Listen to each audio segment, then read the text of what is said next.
बहुत पुरानी बात है, दक्षिण भारत में एक राजा राज्य करता था। राजा का राज्य समुद्र के किनारे था। राजा को भोजन के साथ मछलियां खाने का बहुत शौक था। बिना मछलियों के राजा का भोजन अधूरा रहता था।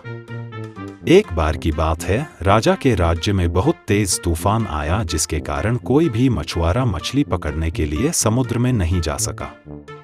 उस दिन राजा को भोजन में मछलियां नहीं मिली, जिससे राजा बहुत उदास हो गया।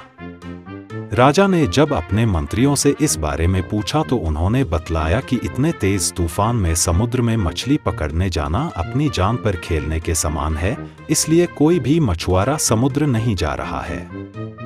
राजा ने घोषणा करवाई कि जो भी समुद्र से ताज़ी मछलियां लाएगा उसे मुंह मांगा इनाम दिया जाएगा। राजा की घोषणा सुनकर मछुआरों के मन में लालच तो आया, किंतु कोई भी मछुआरा अपनी जान जोखिम में डालने के लिए तैयार नहीं हुआ। उसी राज्य में एक बहुत ही गरीब मछुआरा रहता था। उसे जब राजा की इस घोषणा का पता चला तो अपनी दरिद्रता दूर करने के लिए वह अपनी जान की परवाह किए बगैर समुद्र में चला गया। समुद्र में उसने जाल फेंका, जिसमें कई बड़ी बड़ी मछलियां फंस गई। मछुआरा मछलियां लेकर राजा के महल पहुंच, किंतु राजा के सैनिकों ने उसे महल में नहीं घुसने दिया।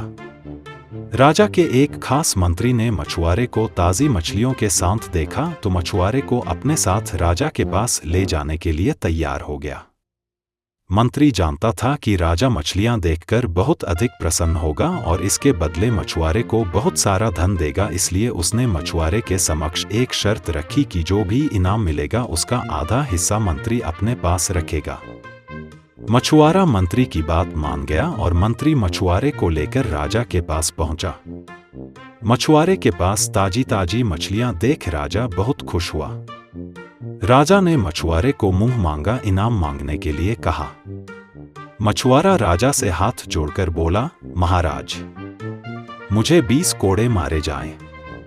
मछुआरे की बात सुनकर राजा को बड़ा आश्चर्य हुआ और उसने फिर से मछुआरे से कुछ मांगने के लिए कहा, किंतु मछुआरे ने फिर 20 कोड़े खाने का इनाम मांगा। राजा ने अपने सैनिकों को बुलाया और मछुआरे को 20 कोड़े मारने का आदेश दिया। सैनिकों ने मछुआरे को कोड़े मारना शुरू किया।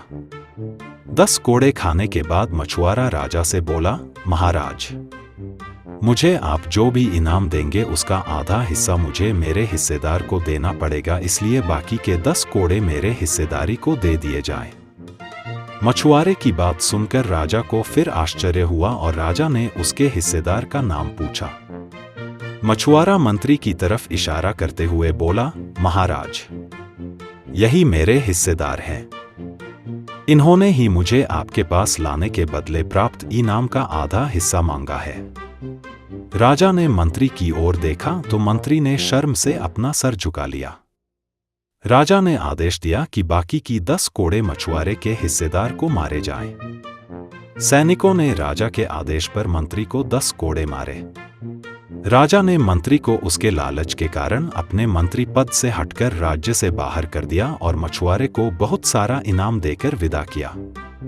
शिक्षा राजा और लालची मंत्री की कहानी से हमें शिक्षा मिलती है कि लालच में आकर कभी भी किसी को अनावश्यक रूप से परेशान नहीं करना चाहिए।